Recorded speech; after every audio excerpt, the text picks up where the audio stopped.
In this video, I'm going to show you how to link to database in Notion. Let's get started. After successfully logging in into your Notion account and being able to access the homepage, the first thing that you want to do, you want to head over into the specific page in which has your database.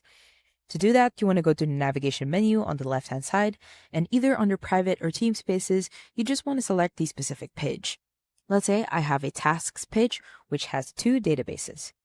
Now, what I want to actually do is connect the progress goal within the tasks database. This is because the tasks that are make a page and make a database are actually related to Notion. To do that, you want to go to a specific database, and on the very end of the column, you will see a plus sign to add property. Be sure to click on that. And then if we actually scroll down, you will see a property for relation.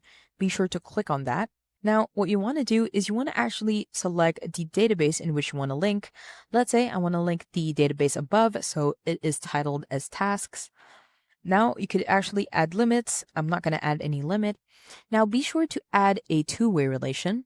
This is ticked, and then the related property name will be relation. Click on Add Relation. Now, what will actually happen is if you go to your top database, you will actually see at the very end of the column, you will see a new page for relation. Now, if we actually click on the relation itself, you will see that I want to select Notion as this for this page, and it will actually be added within here. If you go to the second database, you will see that the task that is related to the Notion is make a page. Let's add another relation, and if we do so, it will actually be added within the tasks itself, or within the second database itself. And that's about it. That's how to link to database in Notion.